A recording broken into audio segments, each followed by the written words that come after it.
चले हम स्टार्ट करते हैं दोबारा से जहाँ से हमने अपना लेक्चर रोका था। कोई सवाल पिछली जो हमने बात की है उसमें अगर कुछ सवाल है या कोई क्वेरी है तो अभी पूछ लीजिए, नहीं तो हम स्टार्ट कर देते हैं।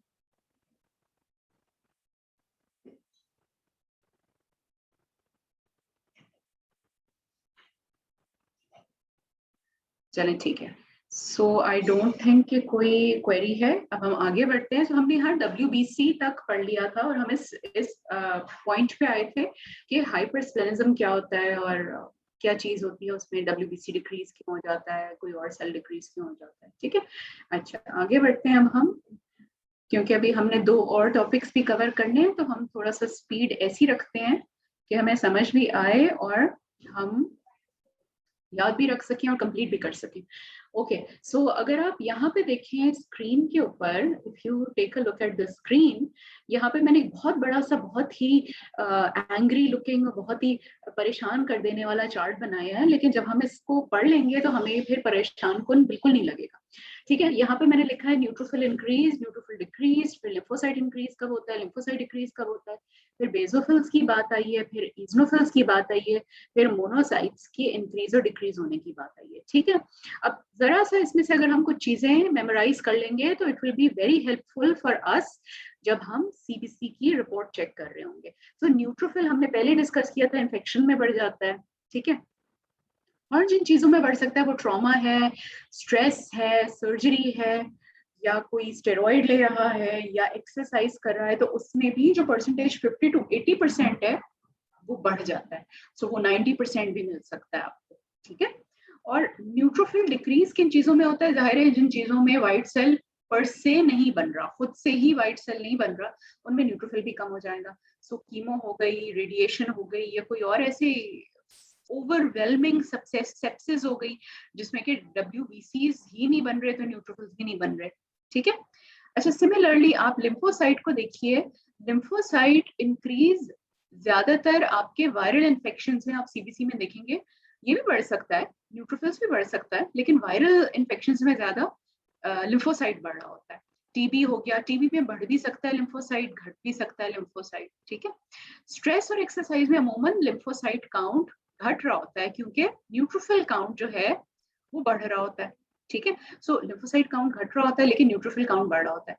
सिमिलरली कोई बहुत ओवरवेलमिंग वायरल इन्फेक्शन हो गया, जैसे वायरल हेपेटाइटिस है, हेपेटाइटिस B, हेपेटाइटिस C, या कोई और वायरस A, E, बहुत सारे वायरल हेपेटाइटिस हैं, उनमें लिम्फोसाइट आपको घटता हुआ मिलेगा।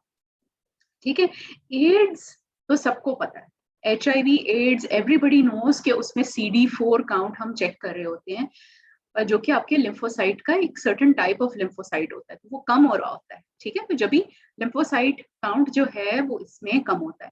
अब ऑटोइम्यून कंडीशंस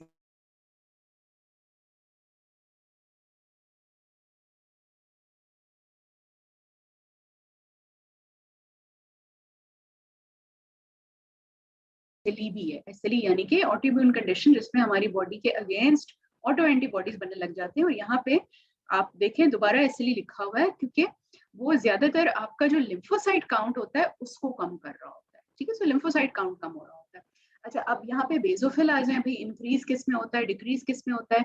तो अगर हाइपर थायरॉइडिज्म है या थायराइड का मसला है, उसमें बेसोफिल बढ़ भी सकता है, घट भी सकता है। क्रोनिक इन्फ्लेमेशन में बढ़ भी सकता है, घट भी सकता है। एलर्जी में बढ़ भी सकता है, घट भी सकता है। आपको याद होगा बिल्कुल शुरू की स्लाइड्स में मैंने कहा था कि बेसोफिल 0 होते हैं नॉर्मली हमारी बॉडी में, या 1%, 0 to 1% होते हैं। ये आते हैं हमारी बॉडी में जब हैं, जब कोई बहुत सिवियर किस्म की एलर्जी होती है, और एलर्जी में ये बढ़ भी सकते हैं, घट भी सकते हैं। ये ज्यादातर बढ़ रहे होते हैं एलर्जी में, फूड एलर्जी में स्पेशली। यहाँ पे देखिए फूड एलर्जी मैंने बिल्कुल अलग लिखा है क्योंकि फूड एलर्जी में बेसोफिल्स बढ़ रहे होते हैं। ठीक है, और बाकी एलर्जीज में बढ़ भी सकते हैं, घट भी सकते हैं। ठीक है, हाइव्स क्या होता है? हाइव्स होता है जैसे ये खुजा खुजा के स्किन के ऊपर जो निशान है खुजाने के, वो बहुत बड़े बड़े साइज के हो जाते हैं, ये बड़े बड़े दाने से बन जाते हैं, जो फिर बाद में चले जाते हैं जब एलर्जी खत्म हो जाती है। ठीक है, सो उसमें भी आप CBC में अगर कभी देखें तो बेसोफिल काउंट बढ़ा हुआ होगा। अच्छा, सिमिलरली एलर्जीज में अगर हम यहाँ पे आ जाएं, इजनोफिल पे, एलर्जीज में इजनोफिल ज्यादातर बढ़ता है, ठीक है, लेकिन बेसोफिल पे भी कभी नजर आप अगर दौड़ाएं सीबीसी रिपोर्ट रीड करते हुए, तो बेसोफिल्स भी बढ़ रहे होते हैं। एजदमा हो गया, हे फीवर हो गया, हे फीवर होता है जो स्प्रिंग का मौसम या बाहर का मौसम आता है और फूल वगैरह और ये पौधे निकलते हैं तो वो अपना पोलन छोड़ते हैं हवा में, तो कुछ लोग नहीं बर्दाश्त कर सकते तो उनको जुकाम होने लग जाता है जब सर्दी के बाद बाहर का मौसम आता है, और हम कह रहे होते हैं कि वो गर्मियां शुरू हुई हैं इस वजह से जुकाम हो रहा है, लेकिन वो बेसिकली हे फीवर होता है, ठीक है। ड्रग रिएक्शन हो गया, उसमें इजनोफिल्स बढ़ना शुरू हो जाते हैं। अच्छा, सिमिलरली कैंसर, कुछ कैंसर ऐसे होते हैं जो जो एक खास किस्म की WBC लाइन को टारगेट करते हैं, जैसे इजनोफिल्स को उन्होंने टारगेट कर दिया तो इजनोफिल बहुत ज्यादा बढ़ने लग जाएंगे। पैरासाइट्स हो गए, वर्म्स हो गए, कीड़े हैं किसी के पेट में, वर्म्स हैं किसी को, तो उसमें भी इजनोफिल्स जो हैं वो बढ़े हुए आपको रिपोर्ट में दिखेंगे। और ड्रग रिएक्शन में तो अमूमन हम देख रहे होते हैं कि अगर किसी को आपने वैंकोमाइसिन दी है या कोई ऐसी दवा दे दी है और फिर उसके बाद पेशेंट को रिएक्शन हुआ है, तो आप सीबीसी जल्दी जल्दी चेक करते हैं कि भाई उसका इजनोफिल बढ़ रहा है तो इसका मतलब ड्रग रिएक्शन है, क्योंकि बाजू का ड्रग रिएक्शन को फीवर से डिफ्रेंशिएट करना, इन्फेक्टिव फीवर से डिफ्रेंशिएट करना बड़ा मुश्किल हो जाता है, तो फिर सीबीसी उसमें थोड़ा बहुत आपकी हेल्प कर रहा होता है। अच्छा, अब यहाँ पे देखिए अल्कोहलिक्स जो हैं ये बस याद रखिए, और कुशिंग सिंड्रोम आपने याद रखना है, इसमें इजनोफिल कम हो सकता है। कुशिंग सिंड्रोम एक एंडोक्राइन हार्मोनल मसला होता है जिसमें एक सर्टेन अपीयरेंस आ जाती है उस शख्स की, और उसमें एक सर्टेन किस्म के हार्मोन का डिसबैलेंस होना शुरू हो जाता है, ठीक है। अच्छा, अब हम आ जाते हैं नेक्स्ट चीज पे, इस, ठीक है। सो मोनोसाइट्स किस में बढ़ते हैं? टीबी, ठीक है। टीबी में हमने यहाँ पढ़ा था कि लिम्फोसाइट्स भी बढ़ते हैं, तो मोनोसाइट्स भी बढ़ रहे होते हैं क्योंकि ये वो सेल्स हैं जो टीबी से फाइट करने में हेल्प करते हैं। सिमिलरली सिफिलिस जो कि एक सेक्सुअली ट्रांसमिटेड डिजीज है, उसमें भी मोनोसाइट बढ़ रहा होता है। और ये कनेक्टिव टिश्यू डिसऑर्डर्स हैं, यानी कि वही सारे ऑटोइम्यून डिसऑर्डर्स जिनकी हमने बात की है, ये जैसे SLE, ये भी एक कनेक्टिव टिश्यू डिसऑर्डर है, तो इनमें लिम्फोसाइट कम हो रहा होता है लेकिन मोनोसाइट बढ़ रहा होता है, ठीक है। अच्छा, मैरो रिकवरी का मतलब है कि किसी हद तक मैरो बैठी हुई थी और अब एकदम से उसको न्यूट्रिशन मिली है या चीजें मिली हैं, या उसके ऊपर जो इम्यूनोसप्रेसिव ड्रग का असर था या रेडिएशन का असर था वो खत्म हुआ है, या बीमारी का असर था वो खत्म हुआ है, तो उसने काम करना शुरू किया, तो वो जल्दी जल्दी मोनोसाइट्स भी बनाना शुरू कर देती है, तो मोनोसाइट्स आपको बढ़े हुए मिलेंगे। अच्छा, अब मोनोसाइट्स डिक्रीज किस में होते हैं? अब इन सब में अमूमन एक ही चीज आ रही है, डिक्रीज अमूमन तभी होगा जब बोन मैरो सप्रेशन है या सेल काउंट बिल्कुल कम है, तो उन सिचुएशंस में डिक्रीज हो जाएगा, ठीक है। अच्छा, अब हम आगे बढ़ते हैं। अच्छा, यूसी एंड SLE का क्या मतलब है, ये मैंने आपको यूसी नहीं बताया ये। सो यूसी जो है लिम्फोसाइट इंक्रीज, मैंने बोला कि लिम्फोसाइट इंक्रीज होने वाले में स्ट्रेस भी आता है, जैसे न्यूट्रोफिल इंक्रीज होने में भी आता है। यूसी का मतलब होता है अल्सरेटिव कोलाइटिस, बहुत लंबा था इस वजह से मैंने इसका शॉर्ट फॉर्म लिखा है यहाँ पे।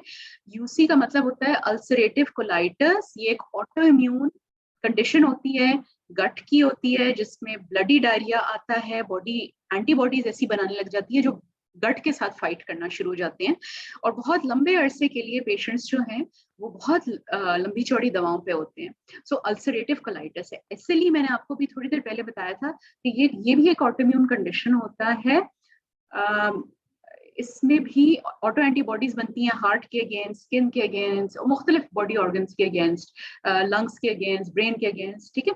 तो उन सब में डिफरेंट आपको मैनिफेस्टेशंस मिलेंगी। अल्सरेटिव कोलाइटिस में लिम्फोसाइट्स बढ़े हुए मिल रहे होते हैं आपको, और SLE में लिम्फोसाइट्स घटे हुए मिल रहे होते हैं आपको। एंड सिमिलरली अगर आप यहाँ देखें, यहाँ मैंने लिखा है कनेक्टिव टिश्यू डिसऑर्डर, तो इसमें मोनोसाइट्स बढ़े हुए मिल रहे होते हैं, ठीक है। सो ये कुछ चीजें हैं जो आपको मेमोराइज करनी है। अच्छा, अब हम आगे बढ़ते हैं सेकंड टॉपिक पे। अब हम आ रहे हैं, अगर कोई क्वेश्चन है पुराने टॉपिक में से प्लीज आप पूछ लीजिए और फिर हम आगे बढ़ते हैं। अच्छा, आवाज आ रही है मेरी सबको? ओके, ठीक है। सो क्या हम आगे बढ़े या अभी कोई क्वेश्चंस हैं तो पूछ लीजिए।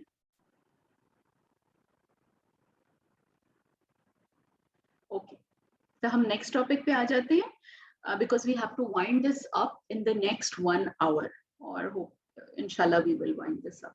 अब ऑक्यूपेशनल हैजर्ड्स पे कौन सी एब्रिवेशन क्लियर करनी है आप लिख दें तो मैं आपको बता देती हूँ, ठीक है।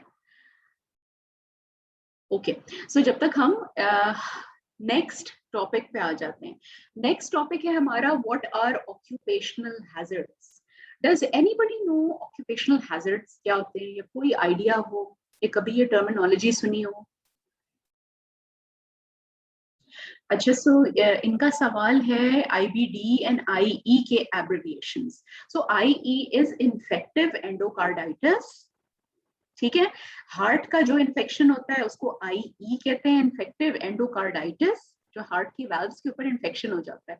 एंड आईबीडी है आपका इन्फ्लेमेटरी बाउल डिजीज। इसका एक पोर्शन है, ये इसकी एक काइंड है यूसी, अल्सरेटिव कोलाइटिस, ठीक है।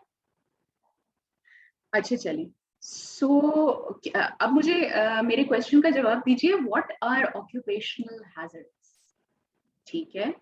जहाँ पे हम काम करते हैं वहां पे, तो ये किस किस्म के हो सकते हैं ऑक्यूपेशनल हैजर्ड्स, कुछ आइडिया है? या कभी आप गुजरे हो किसी हैजर्ड से?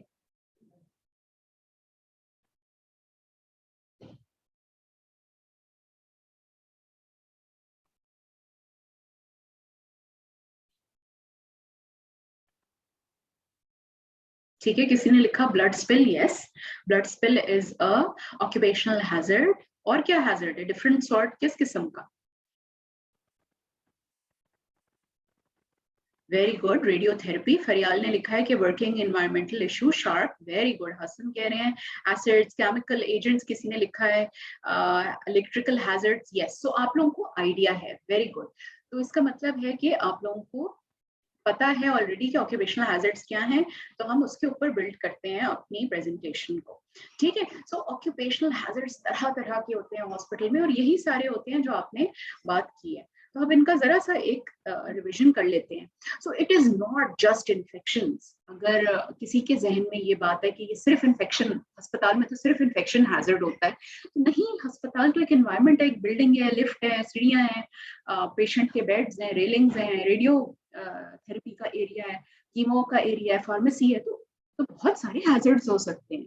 सिर्फ इन्फेक्शन हैजर्ड नहीं है, एक्सीडेंट हो सकता है, ठीक है, एक्सप्लोजन हो सकती है, ट्रिप, कोई गिर गया सीढ़ियों में से, that's also an occupational hazard. काम पे अगर कोई गिरता है, एम्प्लॉई, कोई स्टाफ का बंदा, तो वो हैजर्ड है, वो हैजर्ड में आता है, उसका इंसिडेंट होता है।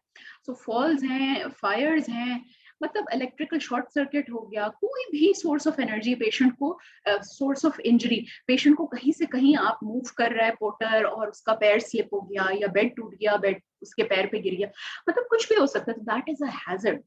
Similarly radiation is a hazard. जो आपके टेक्नोलॉजिस्ट कैथ लैब में काम करते हैं, जो टेक्नोलॉजिस्ट या डॉक्टर्स काम कर रहे हैं, या स्टाफ काम कर रहे हैं रेडियोलॉजी डिपार्टमेंट में, उनका चेक इन बैलेंस होता है, कितनी रेडिएशन, कितने परसेंट या कितनी रेडिएशन लग सकती है एक शख्स को एक सर्टेन टाइम पीरियड के लिए, फिर उसके बाद आपको उसको उस एरिया में से निकालना होता है, ठीक है। क्यों? रेडिएशन का एक्सपोजर क्या हार्म कर सकता है? कैंसर्स कर सकता है, ल्यूकीमिया कर सकता है, हार्मोनल डिसबैलेंस कर सकता है, और फर्टिलिटी पे इशू कर सकता है।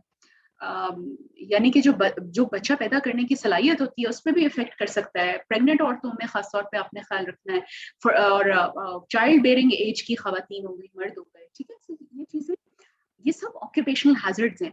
फिर एक्सपोजर टू नॉक्शियस केमिकल्स, कोई सफाई कर रहा है किसी केमिकल के साथ किसी यूनिट की, जैसे हम कहते हैं फ्यूमिगेशन हो रही है एंडोस्कोपी यूनिट की, तो अगर बहुत ज्यादा केमिकल जो कर रहा है फ्यूमिगेशन उसको लग जाए, तो वो ऑक्यूपेशनल हैजर्ड है, उसको उसके साथ बर्न हो सकता है, उसको उसके साथ कोई बीमारी हो सकती है, उसको लंग प्रॉब्लम हो सकती है उसके साथ, ठीक है। और वी हैव सीन इस तरह के हॉस्पिटल की सेटिंग में, हमने एक बल्कि केस ऐसा देखा था जिसमें खातून किसी यूनिट के करीब, एचआर की या कहाँ की, इस हॉस्पिटल की बात नहीं है, कहीं और की बात है, एंड उनको खासा एक्सपोजर एक केमिकल से हुआ, जिसके बाद फॉर लाइफ उनके लंग्स डैमेज हो गए।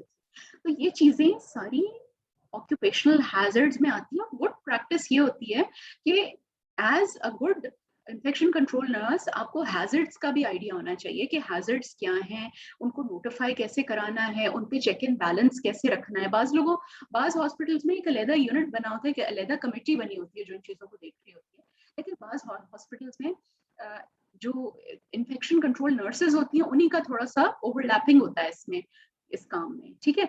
फिर ड्रग एडिक्शन, अगर कोई फार्मेसी में काम करता है और वो स्लीप नींद की दवाएं जो हैं वो देता है, तो वो कुछ छुपा लेता है अपने पास और फिर खाना शुरू हो जाता है। ये साइकाइट्रिक इश्यूज हैं ये, जो कि एक एम्प्लॉय में हो सकती हैं, चाहे वो फार्मासिस्ट है, चाहे वो डॉक्टर है, चाहे वो नर्स है, चाहे वो हाउसकीपिंग है, किसी में भी हो सकती है। तो ये सब हैजर्ड्स में आ रहे हैं। फिर वायलेंस है, एग्रेशन है, यानी कि अगर पेशेंट से ऊपर बात करते हुए उसकी फैमिली से कोई झगड़ा हो गया किसी बात पे और हाथापाई हो गई या वर्बल अब्यूज हो गया, गालम गलोच, राइट। तो ये सब एक साइकोलॉजिकली इफेक्ट करते हैं इंसान को, और वो इंसान फिर इन चीजों को घर लेके जाता है और मेंटली अपसेट हो जाता है और उसके काम पे इफेक्ट आता है इस चीज का। तो ये सारी चीजें हैजर्ड्स है, दीज आर ऑल हैजर्ड्स।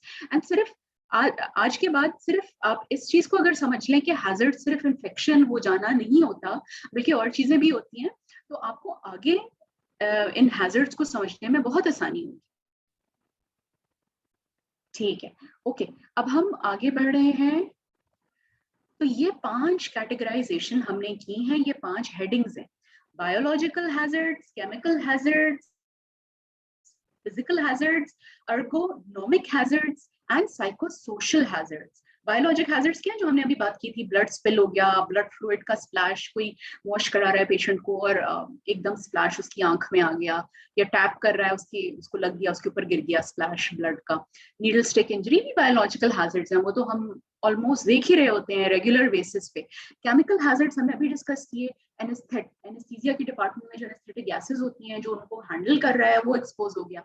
कोई दवा बना रहा है, एंटीबायोटिक बना रहा है, जैसे कंपाउंडिंग हो रही होती है फार्मेसी में, वो एक्सपोज हो गया, उसने इनहेल कर ली, अगर आपने उसको सही मास्क और सही ग्लव्स नहीं दिए हुए तो उसको लग गई वो, और ज़ाहिर है एक after a certain period of time उसकी बॉडी पे इफेक्ट करेंगी, उसको कोई ना कोई इन्फेक्शन या कोई ना कोई बीमारी लग सकती है, ठीक है। फिर एंटी न्यूप्लास्टिक एजेंट्स तो बहुत खतरनाक होते हैं, जैसे ये हमारे पीड्स वार्ड के लिए, कीमो ऑन्कोलॉजी वार्ड के लिए जो कीमो बन रही होती है, वो बहुत सेंसिटिव तरीके से बनाई जाती है, और वो इसीलिए बनाई जाती है कि कोई हैजर्ड ना हो जाए, कोई केमिकल हैजर्ड ना हो जाए। सिमिलरली डिसइंफेक्टेंट एजेंट्स हैं, ethylene oxide gases, formaldehyde, glutaraldehyde, ये आपके एंडोस्कोपी यूनिट्स में बहुत यूज होती है, ब्रोंक यूनिट्स में बहुत यूज होती है सफाई करने के लिए इक्विपमेंट की। लेटेक्स हैं, कुछ लोगों को ग्लव्स से या लेटेक्स जो मटेरियल होता है कुछ चीजों का उससे एलर्जी हो जाती है, ये सारे केमिकल हैजर्ड्स में आते हैं। सिमिलरली फिजिकल हैजर्ड्स मैंने अभी एक्सप्लेन किया आपको। अच्छा, फिजिकल हैजर्ड्स, चोट लग जाना, आप जो है ट्रॉली पुश कर रहा है पोर्टर, उसको लग गई, ये सारे फिजिकल हैजर्ड्स हैं, गिर गया सीढ़ियों से, ये सारे फिजिकल हैजर्ड्स हैं। लेकिन आप ये समझें इस बात को कि noise is also a physical hazard. अगर आप वार्ड में जा रहे हैं और बहुत शोर है, और आजकल हम नोट करते हैं बहुत शोर होता है हॉस्पिटल में, और नहीं होना चाहिए, बहुत गलत बात है, लेकिन हर कोई ऊंची ऊंची आवाज में ऊंचे ऊंचे ऊंचे बोल रहा होता है, ये एक हैजर्ड है, this is a physical hazard. आप अपसेट कर रहे हैं बाकी लोगों को, और आप मरीजों को भी अपसेट कर रहे हैं, ये भी हैजर्ड है। फिर किचन में किसी दिन आप अगर हॉस्पिटल के किचन में जाके देखें, वो पता नहीं कितने हजार लोगों का खाना बन रहा होता है, कितनी गर्मी होती है वहां पे, तो एक्सट्रीम्स ऑफ टेम्परेचर से किसी की तबीयत खराब हो गई या कोई बीमारी हो गई उसको, या उसको डिहाइड्रेशन हो गई, तो वो फिजिकल हैजर्ड है, ठीक है। बॉयलर रूम है जहाँ पे कपड़े धुलते हैं, बहुत हाई टेम्परेचर्स पे मरीजों के, और बाकी हॉस्पिटल की लॉन्ड्री होती है। अच्छा, फिर आयनाइजिंग, नॉन आयनाइजिंग रेडिएशन, जो हमने अभी बात की रेडिएशन की, फिर लेजर हो गई, कहाँ पे जहाँ पे लेजर हो रही है, रेडियो फ्रीक्वेंसी, तो ये सारी चीजें physical hazards, chemical hazards, biological hazards. अब आप नीचे देखिए, अर्गोनॉमिक हैजर्ड्स क्या होते हैं। ये अर्गोनॉमिक का मतलब है कि जो एनवायरनमेंट है वो काम करने के काबिल नहीं, और उसकी वजह से जो काम कर रहा है वहां पे, जो स्टाफ है, जो डॉक्टर है, जो पोर्टर है, जो भी है, वो बहुत इफेक्ट हो रहा है, या रिसेप्शनिस्ट है वो इफेक्ट हो रहा है। जैसे फॉर इंस्टेंस उसको डेस्क नहीं मिली हुई, वो खड़े होकर काम कर रहा है, तो आप फिर 12 घंटे की शिफ्ट एक्सपेक्ट नहीं कर सकते ऐसे शख्स से कि वो सही काम कर सकेगा, उसको कहीं ना कहीं कोई प्रॉब्लम हो जाएगी।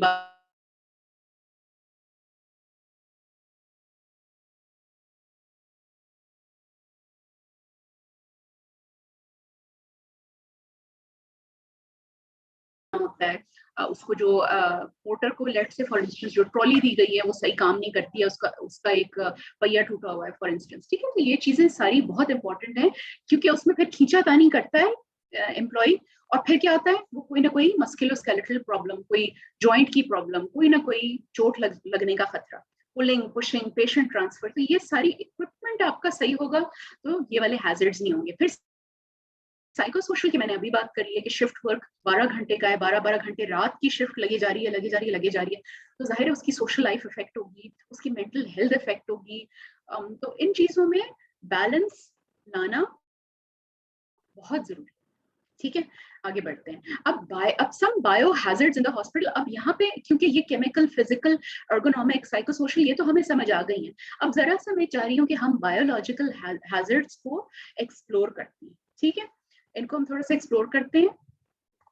सो human blood and blood products, यानी कि items that have been contaminated with blood and other body fluids और tissues that contain invisible blood. For example, किसी को ब्लड इन यूरिन है या हिमेचूरिया हो रहा है और वो जो है स्टाफ जो है वो उनका यूरिन बैग एम्प्टी कर रही है और एकदम से वो गिर गया उसके कपड़ों के ऊपर, तो ये ब्लड एंड ब्लड प्रोडक्ट्स है उसके अंदर, है ना, तो ये बहुत हाईली इन्फेक्शियस है। ठीक है, सो एक बायो हैजर्ड हो गया। सिमिलरली और क्या बायो हैजर्ड हो सकते हैं? CSF का फ्लूइड, सीमन, ठीक है, यानी कि any fluid that comes out of the human body, ठीक है, that is a bio hazard. Pleural fluid हो गया, ठीक है, प्लूरल फ्लूइड हो गया, CSF हो गया, यानी ब्रेन में से जो या स्पाइनल कॉर्ड की जब टैप करते हैं, लंबर पंक्चर करते हैं, उसमें से जो फ्लूइड निकलता है। वैजिनल सिक्रीशंस, ये वहां पे आता है, गायनी के वार्ड्स में आता है बेसिकली, कि जहाँ पे जो है बेबी बर्थ हो रही है, तो एमनियोटिक सैक जो है वो रप्चर होगा, फ्लूइड निकलता है, तो सामने स्टाफ है, डॉक्टर है, उनको प्रॉपर गियर पहनना होता है, नहीं तो वो उनके ऊपर सब कुछ आ जाएगा और वो एक बायो हैजर्ड होता है।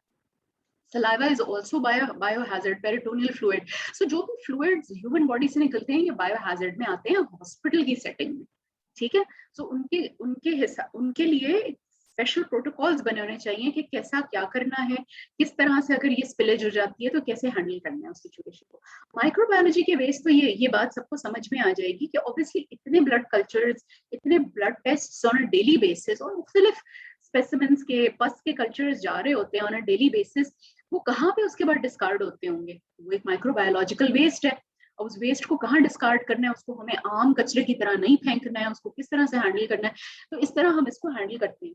पैथोलॉजिकल वेस्ट क्या होता है? पैथोलॉजिकल वेस्ट होता है जैसे बायोप्सी सैंपल गया ट्यूमर का, किसी बोन का, किसी भी जगह का, तो उसको उसके बाद आपने जब चेक कर लिया तो आपने उसे कहाँ फेंकना है। ठीक है, तो ये सब पैथोलॉजिकल वेस्ट है। शार्प्स का सबको पता है, नीडल स्टिक इंजरी हो गई, किसी भी चीज से इंजरी हो गई, नीडल स्टिक हो गया, कवर स्लिप से इंजरी हो सकती है, स्कैल्पल जो ऑपरेशन में यूज होता है चीरा लगाने के लिए, उससे इंजरी हो गई। अच्छा, सो अब यहाँ पे हर इन्फेक्शन कंट्रोल नर्स को ये पता होना चाहिए कि शार्प्स कभी हैंड टू हैंड नहीं देते, शार्प्स का कभी ढक्कन वापस नहीं लगाते, शार्प्स जो है वो आप शार्प्स ट्रे में या तो शार्प बिन बराबर में रखिए, उसमें फौरन से डालें ढक्कन लगाए बगैर, या कोई अगर आपने एक से दूसरे को देना है कोई शार्प, तो आप ट्रे का इस्तेमाल करें कि वो ट्रे में रखें, फिर आप ट्रे उठाएं और ट्रे से आप खुद निकालें, तो इससे सबसे कम नीडल स्टिक या शार्प इंजरी का खदशा हो सकता है। फिर आईवी ट्यूबिंग जिसके अंदर नीडल अटैच्ड है वो निकाल रहे हैं, उससे लग गई, ठीक है, तो ये सारी चीजें जहन में रखनी है। अच्छा, हॉस्पिटल वेस्ट मैंने आखिर में इसलिए रखा है कि hospital waste is very different from a regular waste. अगर किसी दर्जी की दुकान में से वेस्ट निकल रहा है, एक डिफरेंट किस्म का होता है, कपड़ों के कतरन होंगे, लेस होगी, दुपट्टों के पीसेस होंगे, मुख्तलिफ इस तरह के धागे होंगे। लेकिन अगर आप किचन में देखें तो किचन में जो है वो छिलके होंगे और मुख्तलिफ बचा हुआ खाना होगा। अगर आप हॉस्पिटल में वेस्ट देखें तो ये बहुत ज्यादा बायो हैजर्ड वाला वेस्ट होता है, बहुत ज्यादा केमिकल हैजर्ड भी होता है इसमें, कि केमिकल्स जो खत्म हो गए या जो एक्सपायर हो गए वो फेंकने भी हैं। ठीक है, सो ये just to give you an idea कि ये क्या होता है और इसको किस तरह से अंडरस्टैंड करना है हमने कि ये होते क्या है बायोहैजर्ड्स। ठीक है, अच्छा अब हम आगे बढ़ते हैं। अब लेवल्स होते हैं कुछ बायोहैजर्ड के, एक लेवल 1, 2, 3 एंड 4, 4 लेवल हैं। आपने याद ये रखना कि लेवल 1 सबसे कम वाला हैजर्ड है, मिनिमल हैजर्ड है, लेवल 4 सबसे ज्यादा बुरा हैजर्ड है, लाइफ थ्रेटनिंग हैजर्ड है, और उसके बीच में आपके मॉडरेट हैजर्ड्स आ जाते हैं। ठीक है, मॉडरेट टू सिवियर हैजर्ड्स आ जाते हैं। सो लेवल 1 है कि फॉर एग्जांपल किसी को इकोलाई है, ठीक है, अब ठीक है, इकोलाई जो है वो नॉर्मली भी हमारी गट में होता है, लेकिन इकोलाई इन्फेक्शन भी करता है, किसी को ब्लड में इकोलाई है, ठीक है, आपने कभी भी कॉन्टैक्ट प्रिकॉशन एक नॉर्मल इकोलाई के लिए नहीं लगाया होगा अपने हॉस्पिटल में। अगर आप प्रैक्टिसिंग नर्सेज हैं तो वो अमूमन आप नोजोकोमियल इन्फेक्शंस जो MDR इन्फेक्शन होते हैं, मल्टी ड्रग रेजिस्टेंट इन्फेक्शन होते हैं, उन पे लगा रहे होते हैं। क्योंकि एक नॉर्मल इकोलाई जो है ठीक है, अगर किसी ने हैंड वॉश नहीं किया जो है उसको हैंडल करते हुए इस पेशेंट को, तो उसको इन्फेक्शन हो भी सकता है, नहीं भी हो सकता, ठीक है। Same goes for bacillus. तो कुछ इन्फेक्शन एक्सेट्रा मैंने इसलिए लिखा कि सिर्फ ये दो नहीं है, बेतहाशा ऐसे इन्फेक्शन हैं जो बायो हैजर्ड लेवल 1 पे आते हैं, यानी कि वो ठीक है मिनिमल थ्रेट हो सकता है लेकिन इतना ज्यादा थ्रेट नहीं करता है दूसरे लोगों को, तो वो आपका बायो हैजर्ड लेवल 1 आ जाता है। बायो हैजर्ड लेवल 2 आता है डायरेक्ट कॉन्टैक्ट से बहुत सिवियर इलनेस हो सकती है, जैसे HIV, जैसे हेपेटाइटिस बी, हेपेटाइटिस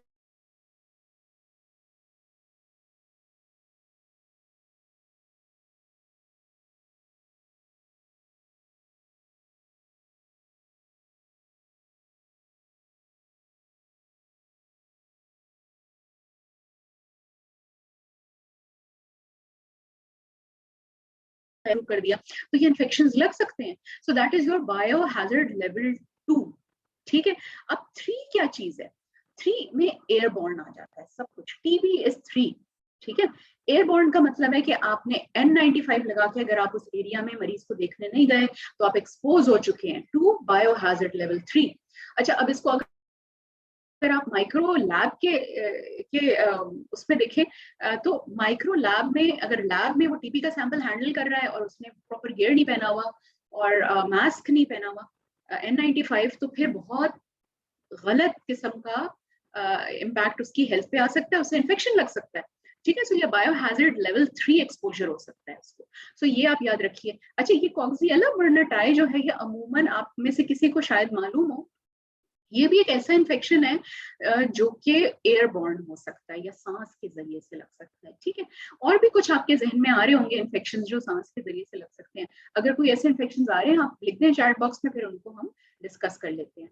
चलिए, बायो हैजर्ड लेवल 4 क्या होता है? अब ये ऐसा है, इबोला हो गया, लासा हो गया, हेमरेजिक फीवर्स जैसे जिनको हम कहते हैं, जैसे कॉन्गो हो गया, कॉन्गो वायरस हो गया, लाइफ थ्रेटनिंग। और बहुत दफा जो हॉस्पिटल सेटिंग में काम करते हैं उनको ER से कॉल भी आई होगी या उन्होंने नोट किया होगा कि एक पेशेंट पे कॉन्गो की सस्पिशन है, और एकदम इन्फेक्शन कंट्रोल डिपार्टमेंट जो है वो अलर्ट हो जाता है कि नहीं, ओहो इसमें तो अब कोई हेमरेजिक फीवर है, कोई वायरल हेमरेजिक फीवर है। तो क्यों? इसलिए कि वो बायोहैजर्ड लेवल 4 है, उसमें आपको पेशेंट को आइसोलेट करना है, उसमें आपको स्टाफ को प्रॉपर केयर देना है, उसमें आप, क्योंकि उसमें किसी भी हल्की सी कॉन्टैक्ट से भी वो इन्फेक्शन अगला बंदा एक्वायर कर सकता है, ठीक है। सो ये हो गए 4 बायो हैजर्ड्स। Any questions?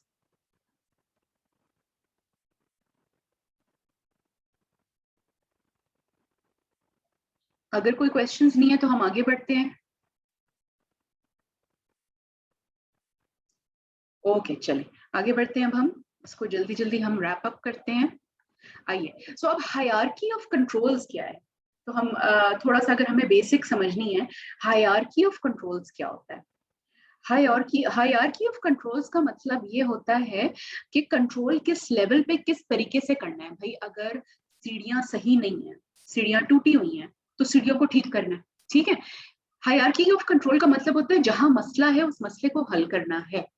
सबसे आखिरी आखिर में PPE आ जाता है, ठीक है। अगर मैं इसको एक्सप्लेन करूं तो इसका ये मतलब है, सीढ़ियों की जैसे मैंने एग्जांपल दी कि अगर सीढ़ियां खराब हैं तो सीढ़ियों को सही करना ज्यादा बेहतर है बनिस्बत आप लोगों को ऐसे जूते प्रोवाइड करें कि वो स्लिप ना होते हो, ठीक है। वो ज्यादा अनरियलिस्टिक है, वो ज्यादा मुश्किल है। लेकिन अगर आप सीढ़ी ठीक कर लेंगे तो आपको पूरे एम्प्लॉइज को ऐसे जूते नहीं देने पड़ेंगे जो स्लिप ना करते हो। समझ रहे हैं मेरी बात? अच्छा, अब इसको जरा सा हम और मेडिकल साइड पे लेके आते हैं। फॉर इंस्टेंस, अगर कहीं पे रेडिएशन का खतरा है, जैसे रेडियोलॉजी डिपार्टमेंट है, तो जहां पे लीक हो रही है उस जगह को करेक्ट करना ज्यादा इंपॉर्टेंट है, ज्यादा बेहतर है बनस्पत इसके कि आप सबको कहें आप PPE पहन के जाइएगा रेडियोलॉजी डिपार्टमेंट में। वो रियलिस्टिक भी नहीं है, वो समझदारी भी नहीं है, उसमें आपका PPE वेस्ट भी ज्यादा हो रहा है, ठीक है। इसको कहते हैं हायरार्की ऑफ कंट्रोल्स, यानी कि एलिमिनेट कर दें जो मसला है उसको आप एलिमिनेट कर दें, या एलिमिनेट नहीं हो सकता वो मसला, उसको सब्सटीट्यूट कर दें, ठीक है।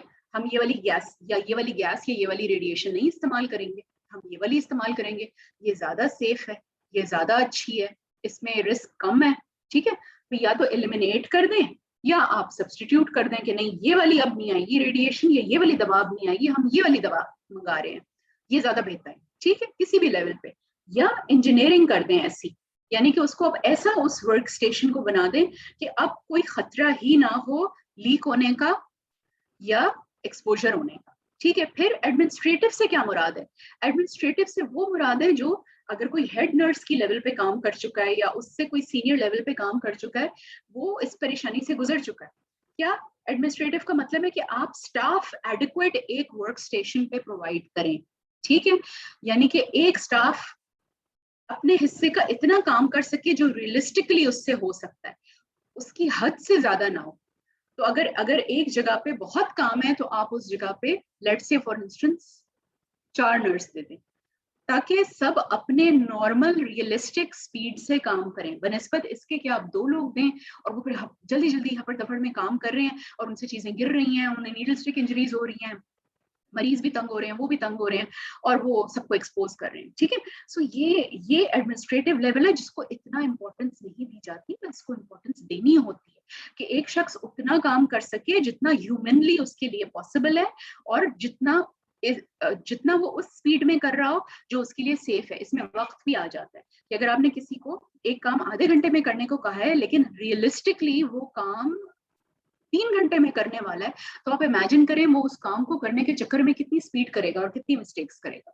तो ये एडमिनिस्ट्रेटिव आता है, हायरार्की ऑफ कंट्रोल्स, ये भी हैजर्ड्स को कंट्रोल करता है। एंड में मैंने पीपी लिखा है, एंड में पीपी इसलिए होता है कि पीपी बिल्कुल आखिरी होता है कि जब आपने सब कुछ कर लिया, देख लिया, आपने एडमिनिस्ट्रेटिव लेवल की चीजें कंट्रोल कर ली, सब देख लिया, एंड में आपने कहना है कि हाँ अब इस जगह पे आप जा रहे हो, लेट्स से फॉर इंस्टेंस आपने ब्लड सैंपल ड्रॉ करना है, आपने ग्लव्स पहनने, ठीक है, या आप टीबी का मरीज देखने जा रहे हो, आपने N95 पहननी, ठीक है, या आप कोरोना का मरीज देखने जा रहे हो, आपने ये KN95 इस जगह पहनना है, स्टैंडर्ड मास्क इस जगह पहनना है, ठीक है। तो ये बिल्कुल आखिर में आता है, पहले आपको इस लेवल पे एक अंडरस्टैंडिंग डेवलप करनी होती है और इस लेवल पे प्रॉब्लम्स को हल करना होता है। अच्छा आगे बढ़ते हैं, ठीक है।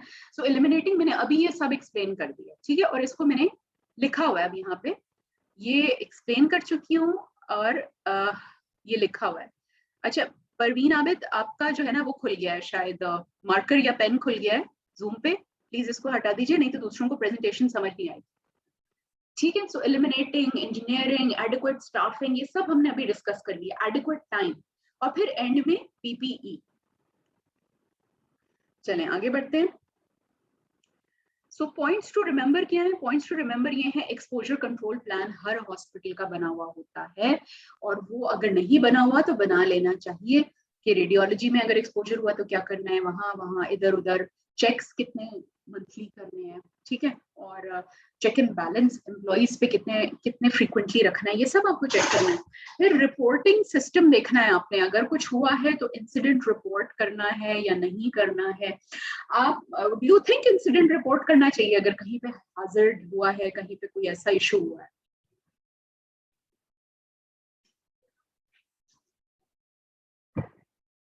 हाँ इंसिडेंट रिपोर्ट करना चाहिए, सब कह रहे हैं, तो अब मुझे बताइए क्यों करना चाहिए इंसिडेंट?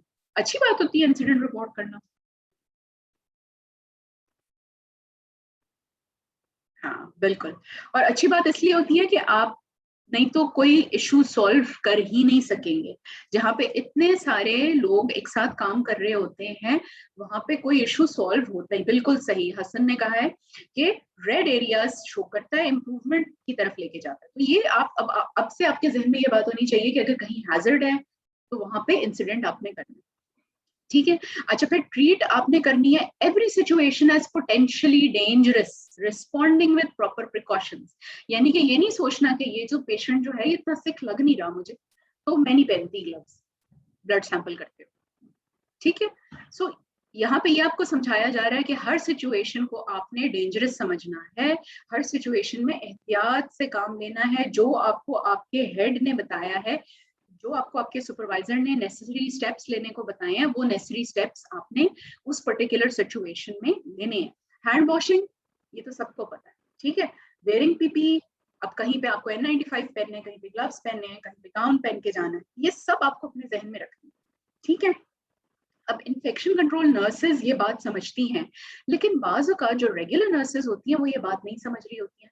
और आपने इवन नाइट शिफ्ट में अगर आप लोगों ने ड्यूटी की हो, आपने देखा होगा फौरन से अगर किसी वार्ड में चले जाएं तो वो पेशेंट आईवी कैनुला को ग्लव के बगैर हैंडल किया जा रहा होता है। ठीक है, ये खतरनाक बातें हैं। ये सब ऐसी बातें हैं जो कि जिन पे इंसिडेंट होना चाहिए ताकि ये प्रैक्टिसेस रोकी जा सके। This is for the safety of the staff, safety of the medical personnel जो काम कर रहे हैं उस जगह पे। ठीक है, और पेशेंट सेफ्टी भी है कि पेशेंट को आप क्यों इस तरह से हैंडल करें, जबकि एक प्रॉपर ग्लव्ड मेथड से आप हैंडल कर सकते हैं। अच्छा, अब utilising proper disposal methods, biohazard bags होते हैं हर अच्छे हॉस्पिटल में, ये बायोहैजर्ड उसमें जाएगा और रेगुलर वेस्ट इसमें जाएगा। ठीक है, क्योंकि उनको एंड में जाके वेस्ट मैनेजमेंट वाले उस हिसाब से फिर हैंडल करते हैं। फिर अगर कोई इंसिडेंट हो गया आपने रिपोर्ट करना, ये मैंने यहाँ आखिर में लिखा हुआ है। इंसिडेंट अगर कोई हो गया, you have to report the incident. आपने रिपोर्ट करना है अपने सुपरवाइजर को और फिर एक ऑफिशियल रिपोर्ट डालनी है ताकि उस चीज का हल निकाला जा सके। और इंसिडेंट के बाद बहुत सारे हल निकाले जाते हैं। अब ये हमारा लास्ट टॉपिक है और इसमें हमें आई थिंक 20 to 25 minutes लगेंगे। Any questions from the topic that we have just discussed? कोई भी क्वेश्चन अगर आपके जहन में आ रहा हो फिर हम इस पे आते हैं।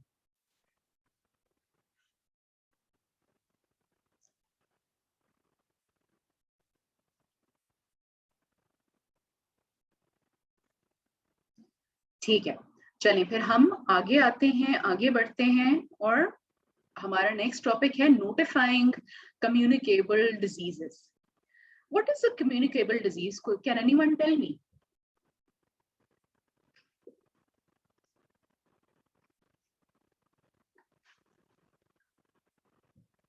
क्या होता है कम्युनिकेबल डिजीज?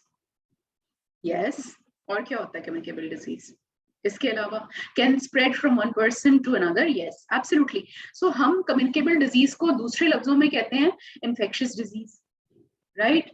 सो infectious diseases nurses, communicable diseases nurses भी बोल सकते हैं। ठीक है, सो इन्फेक्शियस डिजीज बेसिकली उसकी हम बात कर रहे हैं कि what is in, okay, how are you supposed to identify and then notify कि जो है ये कम्युनिकेबल डिजीज और करना क्या है वो आपने। अच्छा, बहुत ब्रीफली इसको हम डिस्कस करेंगे क्योंकि तीनों टॉपिक्स एक ही सेशन में डिस्कस करना बहुत लेंथी हो रहा था। बाकी आप अपने हिसाब से अपनी बुक्स में जैसे पढ़ते हैं वैसे पढ़ेंगे, लेकिन हम बेसिक्स को, इंपॉर्टेंट बातों को टच कर लेंगे। सो आप सबको मालूम है कम्युनिकेबल डिजीज का मतलब होता है infectious disease which is transmissible. एक से दूसरे को लग सकता है, किसी भी तरीके से लग सकता है, सांस के जरिए से, खाने पीने के जरिए से, ठीक है, कॉन्टैक्ट, जैसे हम कुछ मरीजों पर कॉन्टैक्ट प्रिकॉशन कर रहे होते हैं, बाइट के जरिए से, इंसेक्ट बाइट वगैरह, ठीक है, उसके जरिए से। A planned approach should be there for known diseases. तो कुछ डिजीजेस के एग्जांपल्स दीजिए मुझे जिन पे जो है आपकी पॉलिसी बनी हुई है नोटिफिकेशन की। Can anybody give me examples?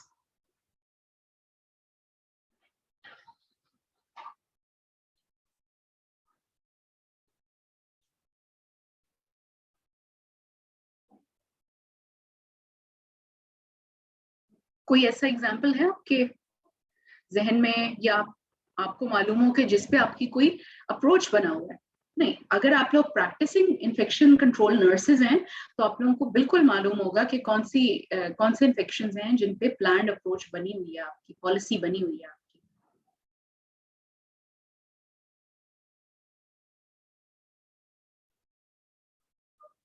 मर्सा, very good Nadia. Covid, yes, very good. TB, yes, बिल्कुल बिल्कुल सही, very good, very good.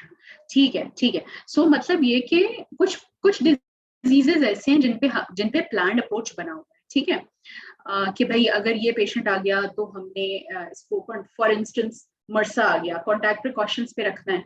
Contact precautions में क्या क्या चीजें होंगी, हम एक नोटिफिकेशन बोर्ड लगा देंगे, हम जो है उस जगह पे गाउन्स रखवाएंगे और स्टाफ को बोलेंगे आपने गाउन से हैंडलिंग करनी है, उसकी डस्टबिन अलहदा कर देंगे। कोशिश करेंगे कि डिस्टेंस जो है वो बहुत ज्यादा हो दूसरे मरीज से उसका, और कोशिश ये की जाएगी कि जितना उसको आइसोलेट कर सके हम कर दें उसे आइसोलेट, ठीक है। सो कुछ डिजीजेस पे फिर सिमिलरली आप देखें, अगर XDR सैल्मोनेला आ गया है, XDR टाइफॉइड आ गया है, उस पर भी एक प्लान्ड अप्रोच बनी हुई है, टीबी के मरीज पे बनी हुई है, कोविड पे बनी हुई है। नोजोकोमियल इन्फेक्शंस और भी है, एसिनिटोबैक्टर है, ठीक है, एसिनिटोबैक्टर पे बनी हुई है कि आपने कॉन्टैक्ट प्रिकॉशंस लगाने हैं, ये करना है, वो करना है, ठीक है।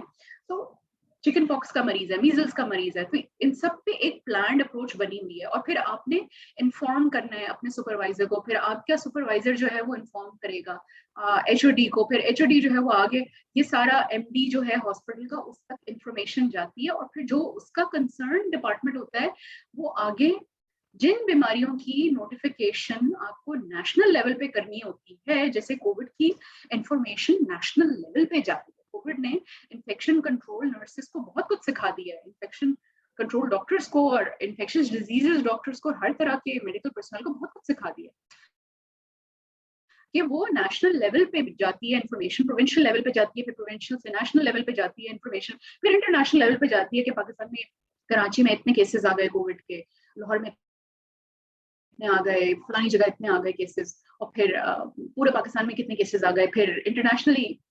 और इसमें कोई न्यूज देने वाली बात नहीं होती है, बात ये होती है कि आपको पता हो आपका डिजीज बर्डन कितना है, आपको पता हो आगे चल के लॉजिस्टिक्स कैसे आपने अपने हॉस्पिटल के करने हैं, कि जो इतने सारे आपको let's say for instance contact precautions वाले इन्फेक्शंस आ रहे हैं, उन पे आगे चल के बेडिंग कैसी होनी चाहिए, गाउन्स कितने मंगवाने हैं, और स्टाफिंग कितनी होनी चाहिए। तो ये चीजें फजूल में नहीं होती हैं, या पॉलिसी फजूल में नहीं बनती है, पॉलिसी आगे आपको फ्यूचर में हेल्प कर रही होती है कि अगर किसी हॉस्पिटल में 20 मरसा के केसेस आ रहे हैं, और आ रहे हैं रोज 20-20-30-30, तो उसको अपने आप को, अपने सेटअप को चेंज करना है, उसको गाउन ज्यादा मंगवाने हैं, उसको ट्रेनिंग ज्यादा करनी है लोगों की, उसको हैंड वॉशिंग इक्विपमेंट ज्यादा भेजना है, ठीक है। तो ये सारी चीजें आपको स्ट्रीमलाइन हो जाती है।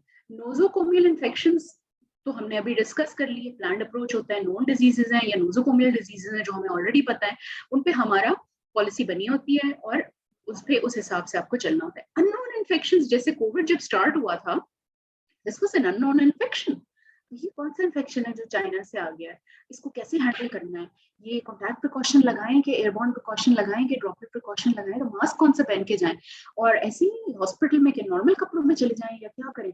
सो अननोन इन्फेक्शंस में भी यही प्रॉब्लम्स आपको खुद ही, क्योंकि पॉलिसी नहीं होती, तो आपको खुद ही से डिसाइड करना होता है कि how to handle this, how to. अब आप देखें कि अब 3 साल तो ऑलमोस्ट होने को है, हमारा एक यूनिट भी बन गया है, उसमें स्टाफ भी अलग है, उनका गियर भी अलग है, उनके मास्क भी अलग हैं, ठीक है। सो वो फिर विद टाइम आप अपनी पॉलिसी बनाते जाते हैं, तो बाज केसेस में विद टाइम पॉलिसी बन रही होती है।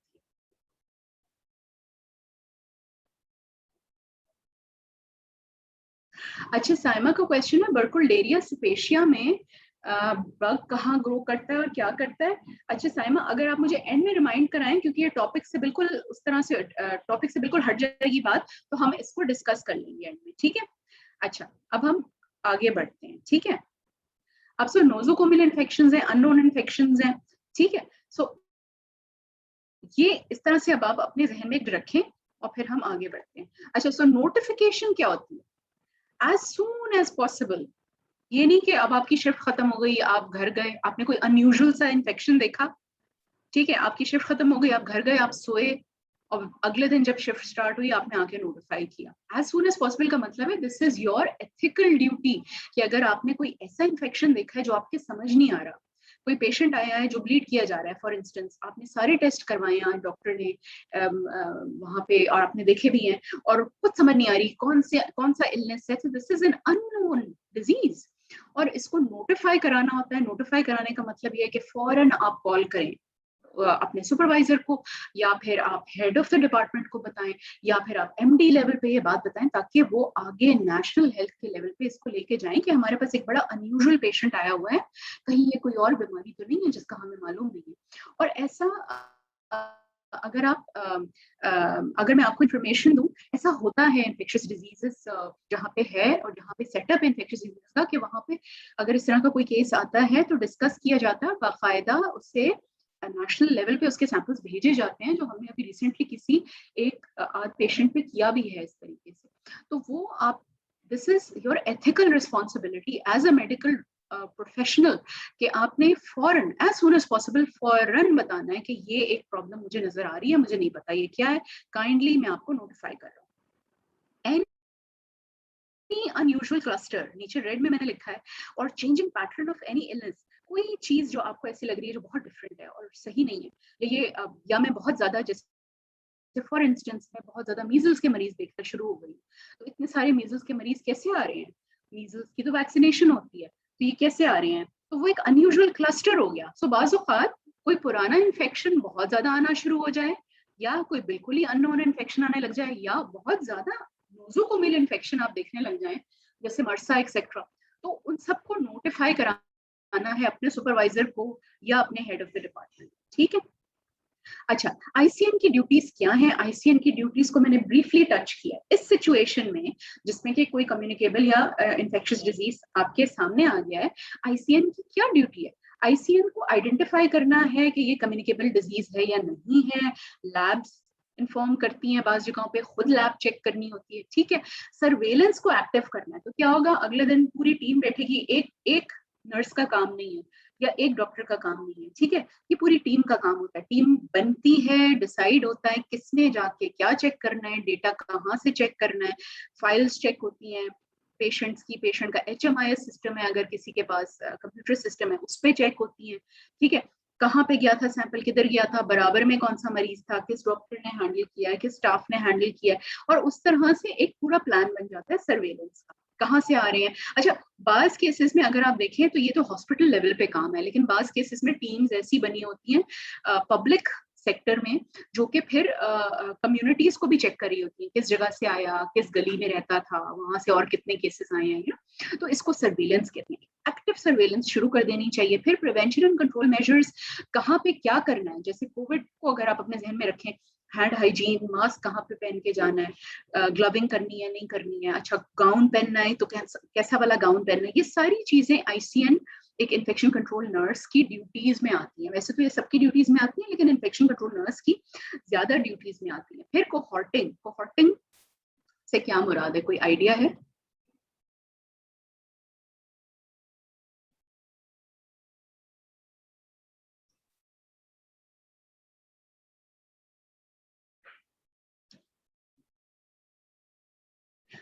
अच्छा, सो कोहॉर्टिंग से बेसिकली, अच्छा ये एक जवाब है, we separate the infectious patients, yes.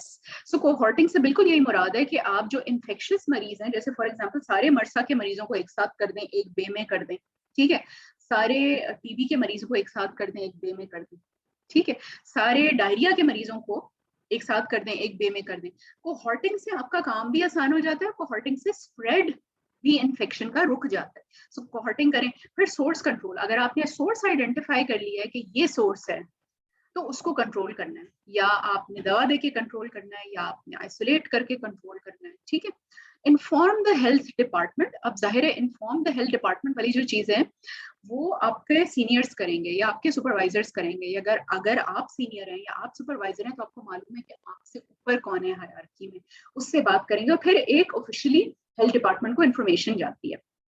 फिर वर्क प्लेस सेफ्टी, अब ऐसा नहीं है कि इन सारी चीजों में आप अपना भूल गए हैं या एम्प्लॉयज का भूल गए हैं, कि क्या उनका जो वर्किंग एनवायरनमेंट है वो उनको एट रिस्क ऑफ एक्सपोजर तो नहीं कर रहा, कि स्टाफ जो है वो उनको अपने सेफ्टी या पीपीई ही प्रोवाइड नहीं किया हुआ, या सेफ्टी ही नहीं प्रोवाइड की हुई। ठीक है, जैसे हमारे हॉस्पिटल में सेफ्टी प्रोवाइडेड है, ग्लव्स प्रोवाइडेड है, मास्क प्रोवाइडेड है, तो जो अगर कोई यूनिट में जा रहा है वो ये पहले पूछे कि भाई मुझे सेफ्टी प्रोवाइडेड है या नहीं है, या मुझे वर्क प्लेस की सेफ्टी दी हुई है या नहीं है। तो ये भी इन्फेक्शन कंट्रोल नर्सेस का काम आता है, वो देखें कि एम्प्लॉइज को सेफ्टी प्रोवाइडेड है, नहीं तो एम्प्लॉय को भी कल को वही इन्फेक्शन हो जाएगा और आप डिजीज कंट्रोल करने के बजाय डिजीज बर्डन बढ़ा देंगे। फिर एम्प्लॉय चेकअप्स होते हैं कि अगर एम्प्लॉय को कोई सिम्टम्स हैं, कुछ है, तो वो आए, उनका हम टेस्ट करेंगे, उनको चेक करेंगे। तो ये भी इन्फेक्शन कंट्रोल के उसमें आता है, वर्क में आता है। फिर वेस्ट मैनेजमेंट, इस पे मैंने पहले बात की है कि इंटायरली डिफरेंट टॉपिक है। इसमें ये है कि अगर इन्फेक्शियस मटेरियल वहां से निकल रहा है, उस कोहॉर्ट एरिया में से कहाँ जाएगा, मर्सा के मरीजों का फॉर इंस्टेंस, कोविड के मरीजों का किधर जाएगा, कैसे मैनेज होगा, क्या करेंगे। तो वो भी एक आपके ड्यूटी में आता है कि आपने उस पर भी चेक एंड बैलेंस थोड़ा सा रखना है। फिर हैंडलिंग ऑफ इन्फेक्शियस मटेरियल, अब जाहिर है ऐसे मरीजों का चेकअप होगा, ऐसे मरीजों को चेक किया जाएगा, छोड़ा तो नहीं जा सकता। तो फिर अगर आप वो लैब्स में भेज रहे हैं, टेस्ट भेज रहे हैं, तो कैसे जाएंगे वो टेस्ट? या जैसे कोरोना का टेस्ट होता है वो किस तरीके से जाता है? वो खास ट्यूब में होता है, वो डबल सीलिंग करके जाता है, वो पोर्टर ग्लव्स पहन के लेके जाता है, वगैरह वगैरह। और जब लेके जाता है तो लैब में इन्फॉर्म किया जाता है कि हम ये टेस्ट लेके आ रहे हैं, ठीक है। सो ये हैंडलिंग ऑफ इन्फेक्शियस मटेरियल, ये भी इन्फेक्शियस डिजीजेस नर्स की ड्यूटीज में आता है, और ये भी इन्फेक्शन को कंट्रोल करने में एक हद तक आपकी हेल्प करता है। एंड में इम्यूनाइजेशन, अगर वैक्सीन आ गई है, अगर कोई ऐसा डिजीज है कि जिसकी वैक्सीनेशन की जा सकती है, तो उसकी वैक्सीनेशन कर दी जाए, तो वो ज्यादा इंपॉर्टेंट। जैसा कि मैंने कहा, कोविड ने आने के बाद बहुत सारी चीजें इन्फेक्शन कंट्रोल डॉक्टर्स और नर्सेस को सिखा दी। अच्छा, अब हम बिल्कुल आखिरी मरहले में हैं। मुझे पता है आप लोग थक गए हैं, लेकिन बिल्कुल इसको हम एंड करने वाले हैं। इन्फेक्शन कंट्रोल कमेटी बनती है, तो अगर कोई न्यू अननोन इन्फेक्शन आ गया है तो जाहिर है पुराने भी तो कुछ इन्फेक्शन चल रहे होंगे ना हॉस्पिटल में, उनको भी हैंडल करना है। फिर नया जो इन्फेक्शन आया है उसको भी हैंडल करना है, तो एक कमेटी अलग से बना दी जाती है कि जी ये वाली कमेटी अब इसको हैंडल करेगी, ये लोग जो है वो उसको हैंडल करेंगे, वगैरह वगैरह। कहाँ क्वारंटीन करानी है, कहाँ आइसोलेट कराना है, ये सब इन्फेक्शन कंट्रोल डिपार्टमेंट के हेडिंग में आता है। अच्छा, ये सिर्फ ये तस्वीरें बहुत ब्लर हैं क्योंकि ये मैं बिल्कुल लास्ट मोमेंट पे मैंने ढूंढी थी, सिर्फ एक आइडिया देने के लिए, और ये याद रखने की जरूरत नहीं है। जो हमारा नेशनल हेल्थ डिपार्टमेंट है वो इस तरह की बहुत सारी लेटर्स निकालता है और वो भेजता है मुख्तलिफ हॉस्पिटल्स में, ये बताने के लिए कि अगर इनमें से कोई बीमारी आ रही है तो आपने हमें नोटिफाई करना है। ऊपर आप देख लें टीबी कितना आ रहा है, मीजल्स कितना आ रहा है, CCHF, हेपी हेप्सी कितना है, तो तभी तो उनको अपना तभी तो उनका डेटा बनता है कि किस एरिया में से कौन सी बीमारियां ज्यादा आ रही हैं, और तभी तो पब्लिक हेल्थ लेवल पे डिसीजंस ली जाती हैं कि कौन सी दवाइयां मंगवानी है, कौन सी वैक्सीन मंगवानी है, कहाँ पे हमें अपनी फाइनेंशियल, क्योंकि everything requires some financial backbone. जब तक पीछे से सपोर्ट नहीं होगा, पीछे से जो है आपको फाइनेंशियली या दवाओं की सूरत में या वैक्सीन की सूरत में सपोर्ट नहीं होगा, तो आप कैसे इलाज करेंगे? ठीक है, तो ये सब इंटरकनेक्टेड है। तो just to give you an idea, ये सारा एक लिस्ट है। रेबीज है कितना आ रहा है, न्यूनेटल टेटनस कितना है, बोचुलिज्म, मम्स, प्लेग, और यहाँ पे देखिए जूनोटिक प्रायोरिटी डिजीजेस भी हैं, ब्रूसेलोसिस, रेबीज। तो ये आपको बताने का मतलब ये है कि अगर ये देख रहे हैं तो अपने सीनियर को नोटिफाई कराना, वो आगे नोटिफाई करेगा जो हायरार्की में लोग होंगे। अच्छा, सो अब इन्फेक्शियस डिजीज हैंडल करना, आई एम 100% श्योर आपको भी मालूम है और सबको मालूम है जो इन्फेक्शियस डिजीजेस डिपार्टमेंट में काम करते हैं कितना मुश्किल हो जाता है बाज़ औक़ात। और कुछ तो रीजंस आपको मालूम है, कुछ रीजंस मैंने यहाँ लिखी हुई है कि या तो नया कोई इन्फेक्शियस डिजीज आ गया है तो पुराने को भी हैंडल करना है, नए को भी हैंडल करना है, या पुराना जो है वो नए तरीके से आ रहा है। ठीक है, टीबी किसी नई शक्ल में आ रही है, मीजल्स जो है वो धड़ाधड़ किसी और नई शक्ल में आया जा रहा है। ठीक है, सो ये एक बहुत एडेड मसला इन्फेक्शियस डिजीज का ये है कि कभी भी you can never completely control it. You can do your best and yes at a point in time आप कंट्रोल कर रहे हैं, चीजें स्मूथली चल रही हैं तो कोई नई चीज आ जाती है। ठीक है, सो इन्फेक्शन का काम ही यही है, इट कीप्स चेंजिंग। ठीक है, एक जमाना था कि सैल्मोनेला जो है वो सिंपल सा इन्फेक्शन होता था, टाइफाइड जो ओरल दवाओं से ठीक हो जाता था। अब XDR सैल्मोनेला, MDR सैल्मोनेला आना शुरू हो गया, जिसमें आपको एडमिट करके मीरोपेनम और पता नहीं कौन कौन सी बड़ी बड़ी एंटीबायोटिक्स लगानी होती है। ठीक है, सो इन्फेक्शियस डिजीज को वैसे ही हैंडल करना बहुत मुश्किल है, लेकिन इसका ये मतलब नहीं है कि आप परेशान हो जाएं। इसका ये मतलब है कि आप खुद देखें कि मैं अब किस लेवल पे किस तरीके से इसको हैंडल कर सकती हूँ या कर सकता हूँ। ठीक है, कौन सी स्ट्रैटेजीज बना सकते हैं। फिर कुछ पुराने इन्फेक्शन वापस आना शुरू हो जाते हैं, ऐसा भी होता है, फिर उनको हैंडल करना पड़ता है। फिर बायो टेररिज्म, ठीक है, पाकिस्तान में तो आई डोंट थिंक सो, लेकिन बाहर के मुल्कों में बायो टेररिज्म भी बहुत होती है कि एक्सपोजर खाम खाम में किसी जगह पे हो गया, हर्ट करने के लिए एक कम्युनिटी को या एक इकोनॉमी को। ठीक है, सो वो वाली चीजें। फिर रेजिस्टेंस ऑफ पैथोजेंस, जैसे मैंने XDR सैल्मोनेला की बात की कि पहले सिप्रोसिट काम चल रहा था, घर पे हो रहा था, अब बुलाना पड़ता है अस्पताल के, नहीं आए आपको मीरोपेनम लगेगी, ठीक है। फिर एक और मसला जो इन्फेक्शियस डिजीज को हैंडल करने में होता है वही होता है कि कम्युनिकेशन गैप्स बहुत होते हैं, ठीक है। कि अगर फर्ज करें आपने कोई बात अपनी ड्यूटी के टाइम जाकर बताई एक स्टाफ को कि ये मरसा का पेशेंट है, इस पे आपने गाउन पहनना है, ये करना है, गाउन को यहाँ डिस्कार्ड करना है, ऐसे करना है, हैंड वॉश करना है, और उसने अपने नेक्स्ट शिफ्ट को नहीं बताई या कोई सिस्टम ही नहीं है बताने का, अब वो तो अपने तरीके से देखता रहेगा, ठीक है। सो कम्युनिकेशन गैप अगर ओवरकम हो जाए तो बहुत सारे मसले इन्फेक्शन कंट्रोल डिपार्टमेंट के हल हो सकते हैं, ठीक है। सो ये कुछ ऐसे कुछ रीजंस हैं जो मैंने डिफिकल्टी की लिखी है, नहीं तो आप लोगों को मुझसे ज्यादा बेहतर पता होगा, because you deal with it on a daily basis कि और क्या मसले मसाइल हो सकते हैं, ठीक है। और मेरे ख्याल से इसके बाद I don't have any more slides, और ये हमने खत्म कर दिया अपना आज का teaching session. If there are any questions please ask, ताकि मैं बता सकूं आपको उनके जवाब।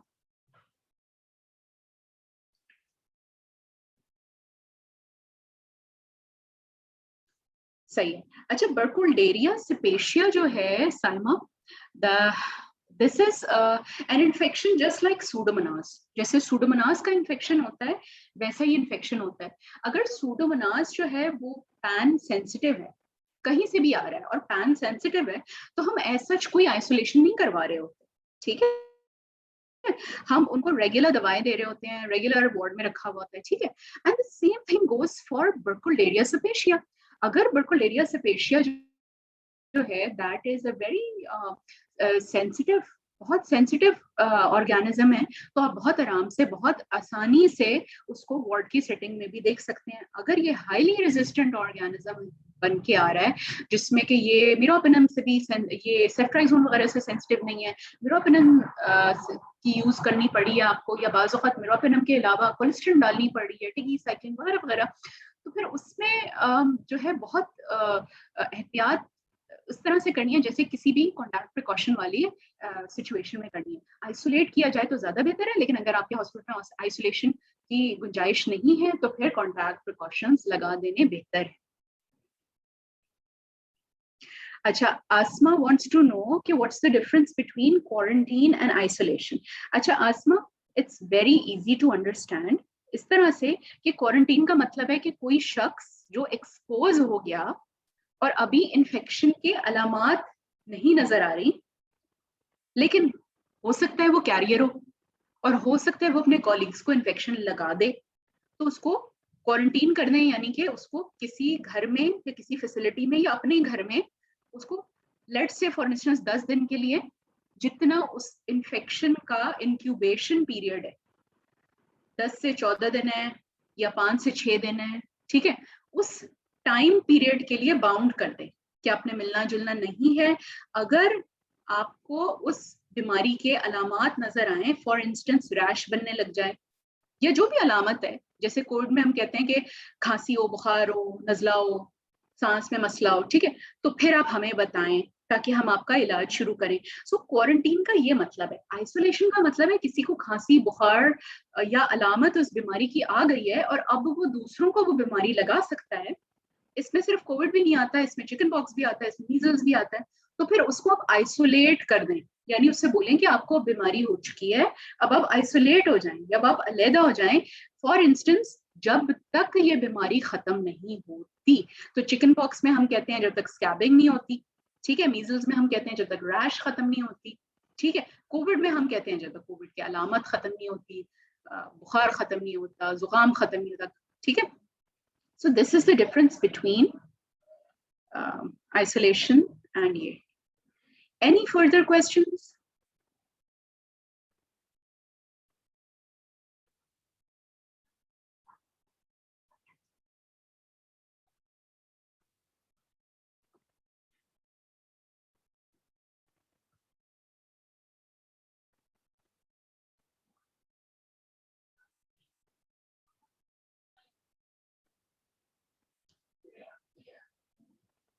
ठीक है।